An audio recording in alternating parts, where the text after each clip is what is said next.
자, 그럼 여기서 내가 하고 싶은 말이 뭐냐? 오디오로 음악을 듣겠다면은 현장음이 아니라는 얘기예요.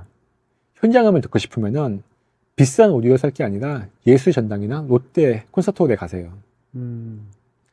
현장음을 듣겠다고 비싼 오디오를 살 돈이면은 평생 공연장 다닐 수 있을 겁니다.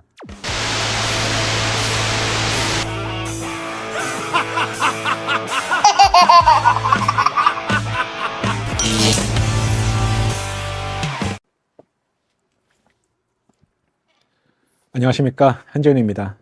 오늘도 변함없이 박찬님과 함께합니다. 인사 부탁드립니다. 안녕하십니까.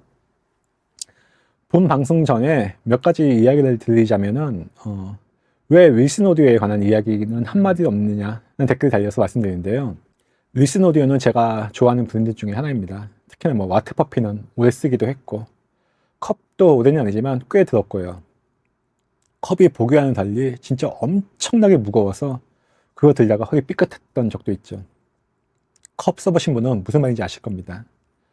그럼 왜 윌슨 오디오에 관한 언급이 없느냐, 이런 말씀을 드리는 게 좋을 것 같은데요.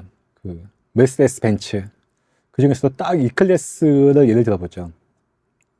뭐 E클래스가 딱히 뭐 대단히 특징이 있는 그런 자동차는 아니잖아요. 뭐 가속력이 엄청나게 좋다거나, 그렇다고 코너링이 예술이거나, 또 그렇다고 승차감이 뭐 어마어마하다던가, 그런 차는 아닌데, 또 그냥 무난무난하게 타기에는 E클래스만한 차가 없잖아요. 물론 윌슨 오디오도 라인업이 꽤 많고, 웸 크로노소닉 같은 스피커는 못 들어봐서 뭐라고 말씀드리긴 그렇지만, 제가 들어본 윌슨 오디오의 스피커들은 자동차로 비유하면은 딱 E클래스 정도의 포지션에 위치해 있는 그런 스피커들입니다.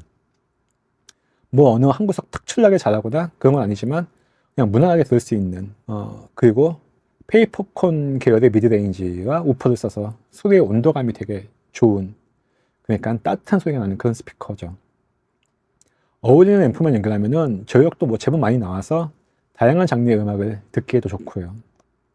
저역이 많이 나오는 스피커로는 ATC 스피커를 꼽을 수 있을 텐데, ATC가 굉장히 딱딱하고 뚝 떨어지는, 그러니까 오한마로 내어치는 그런 저역이라면은 윌슨 오디오 스피커의 저역은 솜사탕처럼 뭐 말랑말랑하면서 부드럽게 밀어주는 애기 공둥이 같은 그런 저역 느낌이랄까요? 그렇다 보니까 딱 꼬집어서 이야기를 할 수가 없어요.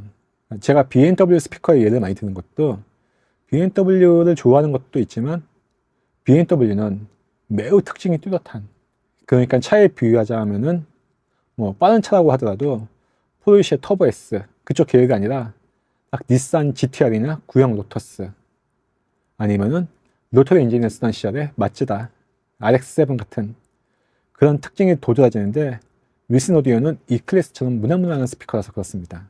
여기에 지난 시간에도 잠깐 이야기를 했었는데, 그 말에 이어서 하나만 더 말씀드리자면은, 어떤 앰프는 어떠냐, 뭐 이런 질문 하시는 분들이 가끔 계시는데, 저 개인적인 생각으로는 이 세상에 나쁜 오디오는 없다고 생각해요. 다만 그걸 잘못 쓰는 사람만 있을 뿐입니다. 예를 들어서 알리에서 파는 6L6 진공관 앰프가 있다고 생각해보죠. 그런 앰프에 음압이 높은, 그러니까 울리기 쉬운 스피커를 연결한다고 치면은 꽤 괜찮은 소리가 날 거예요. 예를 들어서 뭐 AR4X 같은 스피커는 6L6 출력관을 쓰는 앰프나 아니면 2L34 출력관을 쓰는 앰프에 연결하면은 꽤 괜찮은 소리가 나거든요. 그러니까 그런 시스템으로 뱀이양의 전용 스케치 같은 라디오 들으면 정말 좋습니다. 제 주변에 580 개띠 형님들이 몇 분 계시는데, 그 양반들이 아주 그냥 뱀이양의 전용 스케치 환장하시더라고요. 근데 또 반대로 웨스턴 일렉트릭의 91B라는 앰프가 있다고 치죠. 워낙 귀한 앰프라 실물을 보신 분이 별로 많지가 않으실 텐데, 그 탕웨이에 나왔던 영화 헤어질 결심 보면은 탕웨이 신랑이 오디오 애호가잖아요. 그때 스쳐 지나가는 것처럼 지나가는 장면 중에 탕웨이 신랑, 그 기도수였나요? 유승목 씨가 배역을 맡았던 그 사람의 오디오 시스템이 딱 나오는데, 그때 보이는 앰프가 웨스턴 일렉트릭 91B입니다. 앰프 자체도 비싸고 출력관은 300A나 300B를 쓰는데, 300A 관한 페어, 그러니까 두 개도 짝으로 사면은 중고 그랜저보다도 비싸요. 진공관 두 개가 중고 그랜저보다 비싸요. 그러니까 우리가 흔히 볼 수 있는 앰프는 아니죠. 그 영화에서 나왔던 앰프도 오리지널이 아니라 KTS 오디오의 김태성 사장님이 제작한 앰프고요. 잠깐 스쳐가는 장면인데 그게 보이시나요? 괜히 똥만 보인다고. 당연히 보이죠. 더구나 그 영화에서 앰프는 너무 새 거라서 오리지널은 아닐 텐데, 그렇다면 우리나라에서 그 정도로 복각할 수 있는 사람은 KTS 김태성 사장님 정도밖에 없거든요. 그래서 전화해서 물어보니까 본인이 제작한 앰프가 맞다고 하더라고요. 자, 이렇게 좋은 앰프가 있는데 이 앰프를 멀티 앰핑 한다고 JBL 4344나 4350 같은 스피커에 연결하면 어떤 소리가 날까요? 직접 연결해 본 적은 없지만 정말 안 들어도 그 소리가 어떤 소리인지 뻔히 알만한, 정말 들어주기 힘든 소리가 날 겁니다. 아무리 좋은 채널 디바이더가 있다고 하더라도 우퍼를 구동하는 앰프와의 출력 차이가 워낙 커서 절대 좋은 소리가 날 수 없는 그런 앰프죠. 웨스턴 일렉트릭 12A나 13A 유닛에 연결하면은, 아니 거기까지 갈 것도 없이 그냥 웬만한 웨스턴 일렉트릭 스피커에만 연결해도 아, 이래서 회장님들이 웨스턴 하시는구나 생각할 만큼 좋은 소리가 나는 앰프가 왜 4344에 연결하면 안 좋은 소리가 나느냐. 그건 앰프의 잘못이 아니라 그 앰프를 4344나 4350 같은 스피커에 연결한 사람 잘못이죠. 물론 저도 안 좋아하는 앰프들이 있어요. 이 앰프는 이 값을 받을 앰프가 아닌데 왜 이렇게 비싸지? 뭐 싶은 그런 앰프들이 제가 안 좋아하는 앰프들이에요. 뭐 따로 브랜드를 말씀드리진 않겠지만 대충 몇 개의 브랜드가 떠오르시는 분들이 계시죠. 근데 저도 그런 브랜드 앰프들은 안 좋아합니다. 오히려 진짜 FM 어쿠스틱스처럼 겁나 비싸지만 이 앰프들은 2억 3억 하거든요. 앰프 하나가. 근데 비싼 만큼 좋은 소리를 내주는 앰프는 좋아해요. 제가 못 살 뿐이지 좋아는 합니다. 제가 생각하는 우리나라에서 가장 예쁜 여배우가 조효정이에요. 조효정이 저랑 결혼하지 않는다고 제가 조효정을 미워할 이유는 없잖아요. 저는 비싸서 싫어하는 게 아니라 돈값 못하는 제품을 싫어할 뿐이에요. 하지만 그런 기기들조차도, 그러니까 제 생각에 돈값을 못하는 앰프나 스피커도 자신에게 맞는 앰프나 스피커가 있을 겁니다. 제가 그걸 모를 뿐이죠. 그러니까 이야기의 요점은 이 세상에 안 좋은 기기는 없다. 다만 그 기기를 제대로 못 쓰는 사람들만 있을 뿐이다. 이겁니다. 예를 들어서 인텔 AK650, 인텔 AK650이라는 앰프가 있는데 정말 값도 싸고 많은 분이 국산 앰프라 뭐 저거 뭐 좋겠어? 그렇게 생각하시는 분들이 있는데 저는 그 앰프 정말 좋아하거든요. 지금도 외관만 깨끗하고 볼륨 노브만 제대로 살아있는 기기가 있다면 인수해서 싹 오버홀해서 쓰고 싶을 정도로요. 분명한 건 제 스타일로 오버홀을 한다면은 그거 사는 가격보다 오버홀하는 비용이 훨씬 더 비쌀 텐데 전 그래도 그거 쓰고 싶습니다. 실제로 지금 제가 타고 다니는 차가 너무 마음에 들어서 차값보다 더 많은 돈을 써서 하체를 완전히 새처럼 만들어서 타고 다니거든요. 이 앰프야말로 아까 말했던 AR4X 같은 스피커에 연결해서 들으면은, 그래서 뱀이양의 저녁 스케치 같은 라디오 들으면 정말 좋거든요. 침대에 누워서 그 뱀이양 아줌마가 속삭이는 소리 들으면 좋지 않겠습니까? 모양도 딱 아주 예쁜 빈티지 앰프처럼 보여서 좋고요. 그러니 본인이 가지고 계신 앰프 많이 좋아해 주시고 사랑해 주세요. 오디오가 언제 가장 좋은 소리가 나는지 아세요? 어렵네요. 그거 와스다에 내놓고 사겠다는 사람이 지금 출발한다고 연락하고 있대요. 그때 들으면은 이걸 팔아야 되나 말아야 되나 그런 생각 들거든요. 그냥 평소에 안 좋다고 생각되니까 팔려고 내놨을 거 아니에요. 근데 막상 팔리니까 아쉬운 거죠. 그러니까 있을 때 잘해줍시다. 이게 제 생각입니다. 그럼 작가님 오늘 무슨 이야기를 해주실 건가요? 오늘 이야기할 주제는 원음 그리고 이퀄라이저입니다. 이퀄라이저는 두 가지 의미로 쓰이는데, 하나는 이퀄라이저나 등화기 라는 이름이 붙은 이유는 신호의 왜곡을 복원해서 처음 상태와 같게 만든다는 의미로 등화기, 그러니까 똑같이 만드는 기기라고 번역을 합니다. 네트워크 장비 중에는 리피터라는 장비가 있는데 이 리피터가 이퀄라이저 역할도 하는 거죠. 다른 의미로는 신호의 주파수 특성을 변경하는 주파수계 이펙터를 의미합니다. 우리가 많이 쓰는 것은 이 두 번째 의미죠. 엄밀히 말하면은 오디오에서 시작된 게 아니라 전화 시스템에서 시작됐어요. 이 이퀄라이저의 특성을 이용해서 음향 신호의 특정 주파수 대역을 강조하거나 이걸 부스트라고 해요. 아니면 감소시키거나 이걸 컷한다고 합니다. 이렇게 할 수 있습니다. 이렇게 함으로써 음장을 생성할 수도 있고 음질을 개선하고 음색을 조절할 수 있는 그런 용도로 사용하죠.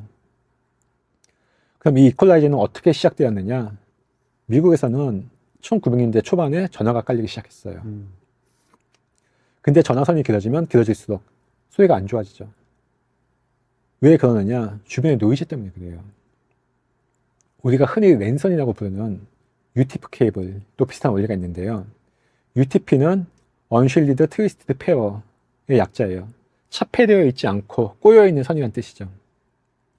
실제로도 랜선을 까보면은 속에 있는 케이블들이 꼬여 있어요. 그럼 이것들을 왜 꽂았느냐? 만약 이것들을 꽂지 않았다면은 노이즈에 가까이 있는 선이 좀 더 신호 왜곡이 심하겠죠. 자, 여기 얘가 노이즈를 발생시키는 기계예요. 그리고 제가 딱 여기 있고 박찬님이 여기 있으면은 예. 누가 노이즈를 많이 받을까요? 작가님 아닐까요? 제가 당연히 많이 받겠죠. 그러면은 두 개가 같이 신호를 가는데 한쪽만 이상해진다면 이건 복원하기가 어려워요. 근데 두 개가 같은 비율로 왜곡이 발생한다면 오히려 이런 게 더 복원하기가 쉬워요. 그래서 그 신호를 꼬아놓은 거예요. 그 포더오잔이라는 양반이 데이터 커뮤니케이션 앤 네트워킹이라는 책을 썼는데 그 책에 이 그림이 아주 잘 그려져 있거든요. 그 컴퓨터공학과에서 보통 3학년 1학기 때 전공 필수로 데이터 통신이라는 과목을 듣는데 학교가 한 10군데 있다면은 9군데에서 그 책을 가지고 교과서로 쓰거든요. 어쨌거나 뭐 그래서 신호 왜곡의 레벨을 맞추기 위해서, 그러니까 신호선이 두 개가 있을 때 이 두 개가 같은 비율로 왜곡되게 만들기 위해서 신호를 꼬아놓는 겁니다. 다시 전화로 넘어가서 그럼 고역과 저역 중에, 고음과 저음 중에 쉽게 말하면은 남자 목소리랑 여자 목소리 중에서 어떤 목소리가 더 왜곡이 심할까요? 여성 목소리, 여성분? 맞아요. 여자 목소리, 고음입니다. 왜 이러느냐? 목소리가 높다는 거는 그만큼 목소리의 주파수가 높다는 뜻이고, 목소리의 주파수가 높으면 그만큼 파장이 짧아져서 도달거리가 짧아지기 때문에 그래서 왜곡이 발생하는 거예요. 이 비슷한 원리가 라디오입니다. AM은 서울에서 주파수를 맞춰놓으면 부산까지 가도 주파수를 바꿀 필요가 없어요. 전국 어디서나 들을 수 있어요, AM은. 그런데 FM은 서울에서 맞춰준 주파수가 예를 들어서 뭐 강원도를 간다고 치면은 여주 정도만 가도 잘 안 들리거든요. 파장이 짧아서 그래요. 그래서 처음에는 잘 들리는 대역만 통과하는 필터를 만들었어요. 이런 거를 밴드패스 필터라고 하고 이게 이퀄라이저의 시작입니다. 그러다가 미국의 리 디 포레스트라는 발명가가 음향 신호를 증폭하는 기술을 개발했어요. 이러면서 지금 쓰는 이퀄라이저가 시작됐죠. 지금 쓰고 있는, 제가 떠들고 있는 오디오가 본격적으로 시작되게 된 계기가 뭔지 아세요? 잘 모르겠는데. 오디오는 유성 영화에서부터 시작됐어요. 찰리 채플린의 모던 타임즈 같은 영화를 보면은 소리가 없잖아요. 이전에 드라마를 보면은 영화 할 때 변사가 말을 하고요. 뭐, 슬프구나. 이런 거 있잖아요.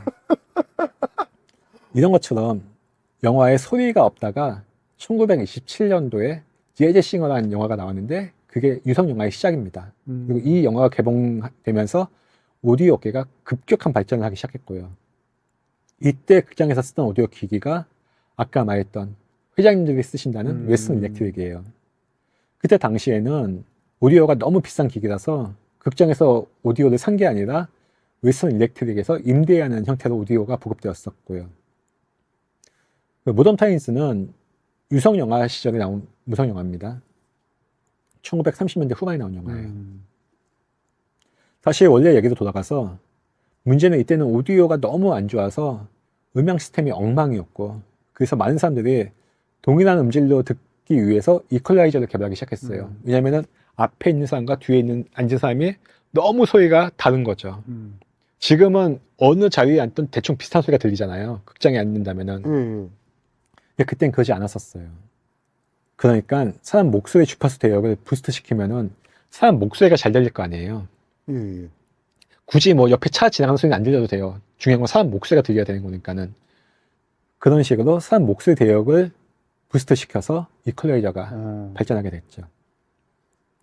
요담으로 한 가지 말씀드리면, 지난 시간에 이야기했던 로저스 358A라는 스피커가 바로 이렇게 사람 목소리를 모니터하기 위해서 제작된 스피커예요.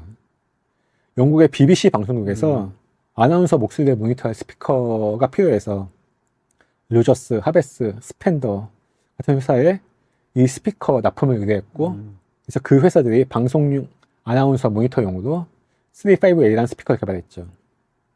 그래서 이제 이 스피커는 보컬에 정말 좋습니다. 스피커 이름만 들으면은 좀 이름에서 바다 냄새 나잖아요. 35A. 근데 뽕짝에도 죽여요. 진짜 뽕짝 좋습니다. 사람 목소리 대역에 특화된 스피커이기 때문에 그렇죠. 그런데 이게 오늘 주제와 무슨 상관이 있나요, 작가님?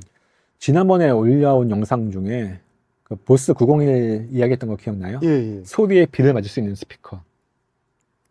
그리고 그거 이야기하면서 첼로 스타디바리 그랜드 마스터라는 스피커에 관해서도 이야기했잖아요. 제 키보다 더 큰 스피커 있다고. 예, 예. 그때 보스 901에는 네트워크가 없는 대신에 이퀄라이저가 있다고 했었죠. 첼로 시스템도 마찬가지예요. 그 스타디바리 그랜드 마스터라는 스피커는 임피던스가 2옴이에요. 보통 스피커 임피던스가 8옴이니까 엄청나게 낮은 거죠.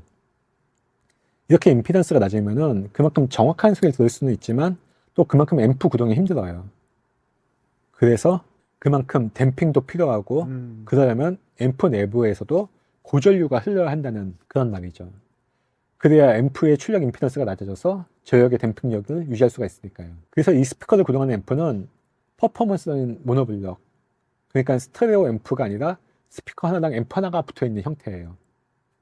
그리고 그 앰프 하나마저도 증폭부랑 전원부가 따로 분리되어 있어요. 그래서 첼로 퍼포먼스라는 앰프는 스테레오일 때 4덩어리가 필요합니다. 한 덩어리가 딱 컴퓨터 본체만 해요. 풀사이즈 컴퓨터 본체. 그런 게 4덩어리가 있어야 돼요. 좌우 채널에 각각 전원부 하나, 증폭부 하나, 여기에 슈트라는 프리앰프도 있어야 하고요. 이 슈트 프리앰프는 컴퓨터에 그래픽 카드를 붙이듯이 기판을 끼워서 쓰는 그런 프리앰프예요. 근데 이렇게만 해서 들으면은 진짜 동감 못하는 소리가 나요. 돈은 억 단위가 들어가거든요. 우리가 흔히 억 단위 오디오라고 이야기 많이 하지만 실제로 억 단위로 돈을 받는 사람은 많지가 않아요. 다들 중고로 샀기 때문에 그렇습니다. 물론 신품가로는 억 단위가 넘겠지만은 감가 맞을 대로 맞은 오디오는 그보다 훨씬 싸거든요. 그렇게 따지면은 뭐 지금 물가로 치면 우리 집에 있는 오디오도 억 단위예요. 제가 쓰고 있는 스피커 유닛, 그러니까 탄노이 모니터 실버 12인치 유닛이 1953년도부터 57년도까지만 만들어진 유닛이에요. 자유당 때 만들어진 그런 스피커라는 얘기죠. 그때 저 스피커 가격이 얼마나였을까요? 상상도 못할 그런 비싼 가격이었겠죠. 근데 그런 스피커가 우리 집에 있어요. 근데 첼로는 진짜로 억 단위가 들어가요. 그냥 억 단위다, 뭐 우리 집에 있는 오디오 억 단위야, 이게 아니라 진짜로 그걸 살리면 억 단위가 필요해요. 더군다나 첼로는 케이블도 전용 케이블이 있어야 돼요. 그 전용 케이블을 쓰지 않으면 연결 자체가 안 됩니다. 제가 태안에 있을 때 매주 내려왔던 형님이 있어요. 지금도 가끔 만나는 형님인데 이 양반이 뭐 병원장도 아니고 그냥 월급쟁이였던 그 양반인데 물론 월급은 많이 받았죠. 월급을 많이 받던 월급쟁이인데 매주 멋진 자동차를 타고 태안에 내려와서 놀다 갔어요. 이 양반이 어떤 양반이냐면은 월급쟁이가 페라리 사려고 양지동까지 갔다가 딱 계약하자고 했는데 형사한테 걸린 거예요. 뒤지게 혼나고 차는 못 사고 그냥 그런 양반이에요. 그 양반 집에 이 첼로 오디오가 있었어요. 그런데 그렇게 비싼 오디오에서 왜 못 들어줄 소리가 나느냐? 바로 팔레트가 빠져서 그래요. 팔레트가 첼로에서 만든 이퀄라이저. 팔레트 빼고 듣다가 팔레트 연결해서 들으면은 이게 같은 오디오 맞나 싶을 정도로 다른 소리가 나요. 이 팔레트를 연결해야 진짜 첼로 소리가 난다는 거죠. 한마디로 첼로 오디오 시스템의 시작이자 끝이 팔레트예요. 오디오 하시는 분들이 흔히 하는 착각 중에 하나가 오디오 시스템이 좋으면 좋을수록 그만큼 현장음에 가까운 소리를 듣는다고 생각하시는데 아니에요. 오디오 시스템이 좋으면 좋을수록 그만큼 현장음에 가까운 소리가 나는 게 아니라 그만큼 CD나 LP에 담긴 소리를 정확하게 듣는 거예요. 제가 유로피안 스튜디오라는 팀의 서촌이라는 앨범을 제작하고 프로듀싱 했잖아요. 당연히 녹음할 때도 스튜디오 안에 있었고요. 근데 그때 현장에서 듣는 소리와 실제 앨범에 담긴 소리는 완전히 달라요. 다시 말해 오디오로 듣는 소리는 진짜 현장음이 아니에요. 자, 박찬님이 드러머니까는 드럼부터 예를 들죠. 지난주에 메탈리카 5집에 관해서 얘기했었잖아요. 예. 그럼 세팅을 잘하면, 그러니까 메탈리카처럼 뭐 몇 개월씩 튜닝하고 녹음하면 그 앨범에서 나오는 소리 들을 수 있어요? 절대 아니죠. 절대 아니죠. 그런 소리 나올 수가 없어요. 예. 왜? 이미 가공 거친 소리이기 때문에 그런 거예요. 그 그래미상을 2번이나 받은 사운드 미러의 황명준 대표님과 술을 마시면서 들었던 얘기 중에 그 사운드 미러가 포유동에 있었는데 그 바로 앞에 새벽집이 있거든요. 고깃집.